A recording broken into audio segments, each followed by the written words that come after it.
Hello! Sure mga kabrakday. So, mag-a day in my life ta aday. A day in my life as a full-time tindera. Nadili ako aday for today's video day. Ayan na nga day. At maraming nagtatanong kung sa akin po ba itong tindahan day. Ay, ang sagot ko po ay hindi po mga inday.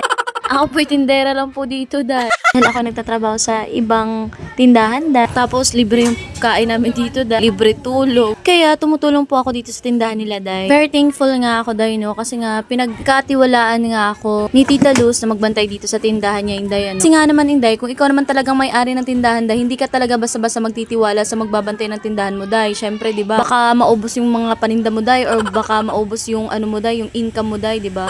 Dahil nga siguro dahil ay ang background ko ay nasa sales inday. Mas gusto ko itong mga ganitong mga trabaho dahil gusto ko yung mga nagbebenta ako ng mga ganito, gito, ganyan. Dati dahil sa Facebook dahil nagbebenta ako ng mga damit, mga gamit, mga bags, mga sabon, mga ganito, ganyan dahil. Kasi dumating si pandemic dahil so na-stop na ako dun dahil sa pagbebenta ng mga anik-anik dahil. Kaya payo ko sa mga katulad ko na nagbabantay ng tindahan dahil huwag niyong hayaan na mawala yung trust ng may-ari sa inyo dahil at pagbutihin niyo na lang po yung mga trabaho po ninyo. Ayan lang po. Thank you so much for watching.